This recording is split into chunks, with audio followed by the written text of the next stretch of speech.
I didn't flinch when the HOA president slammed his hand on the conference table and shouted that my shed was a legal construction and that the board had voted to seize it. I didn't bother arguing. I simply reached into my folder, pulled out the full resort tract deed that bore my name, and slid it across the table. Their lawyers' lips went dry. The board members who had been puffing themselves up seconds earlier suddenly leaned back in silence.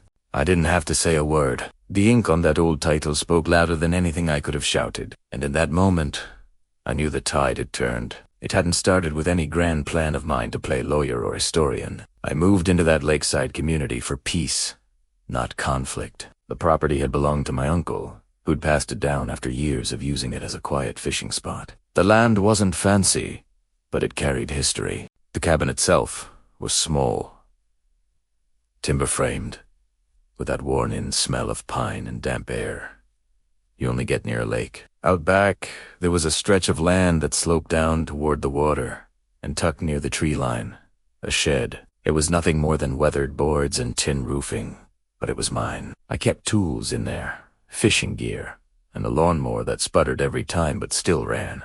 I wasn't trying to make waves.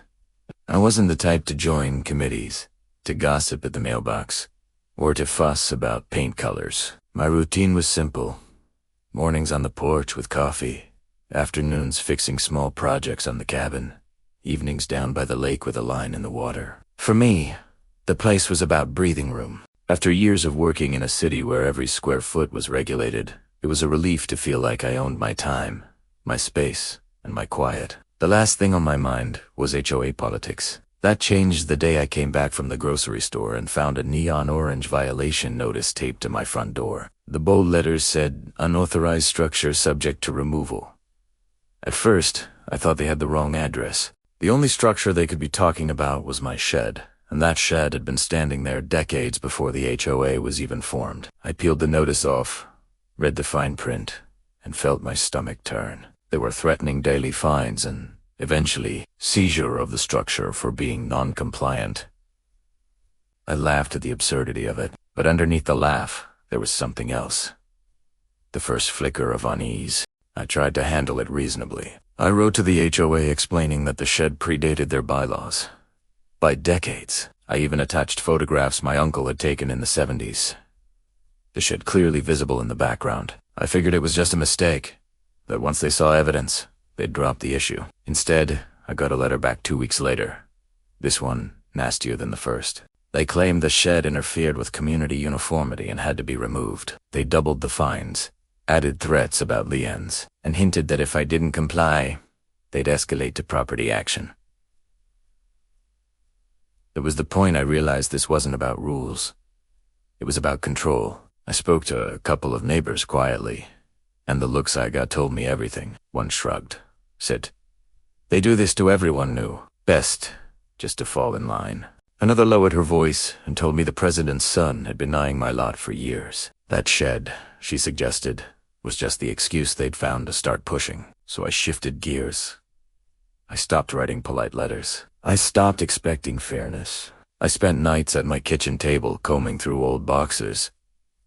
My uncle had left in the attic deed papers, maps, land surveys. During the day, I drove to the county recorder's office and started pulling every scrap of record tied to my property. What I found surprised even me. My uncle hadn't just owned the cabin lot. He'd owned the entire tract of land that the resort community was built on. Years ago, he had sold off individual parcels to homeowners, but the core tract, the one recorded as the parent deed, had never been transferred. The HOA had organized itself on top of land it didn't legally control.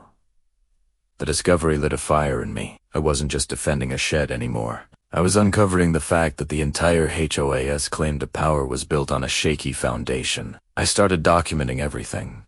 Every notice they taped to my door, every fine they issued, every email they ignored. I printed out minutes from board meetings, cross-referenced their bylaws with county zoning codes, and built a quiet arsenal of evidence. Nights grew long. My family worried when they saw the stacks of folders piling up, but I told them this was necessary. I wasn't going to let a petty group of neighbors bully me out of what was mine. The turning point came when I requested a certified copy of the original 1968 tract deed from the county archives. The paper was brittle, yellowed, stamped with signatures of people long gone, but clear as daylight. My uncle's name was there, with mine listed as successor in title, and no record existed of any transfer to the HOA. It was the kind of document that makes lawyers nervous, because it cuts straight through decades of bluster and assumption. When the HOA summoned me to yet another meeting, this one promising final enforcement action, I showed up calm. I didn't bother arguing when they started their speech about community values and unauthorized structures. I waited until they finished, then slid the tract deed across the table. Silence fell heavier than any gavel. The lawyer squinted, went pale, and then asked for a recess. The president blustered, but everyone in that room knew what the paper meant. Their fines, their threats, even their existence as an HOA. All of it rested on land they had no real authority over. The aftermath was almost anticlimactic. Within weeks, 2 board members resigned. Their lawyer quit representing them. The president tried to rally neighbors, but once word spread about the deed, support evaporated. The HOA dissolved quietly, like a balloon with a pinhole. Some neighbors avoided me out of embarrassment. Others stopped by with pies or quiet apologies. And the shed, it stood exactly where it had always been, weathered and stubborn, like a monument to the fact that sometimes the smallest structures carry the biggest weight. Now, when I sit on the porch with my morning coffee, the lake is still. The air is quiet, and no orange notices flap in the breeze. People wave politely when I drive through, or they turn their heads away if they can't muster the nerve. Either way, I have what I came for. Peace, and every time I pass that shed, I smile, because they thought they could seize it. Turns out, I owned the ground beneath their entire kingdom.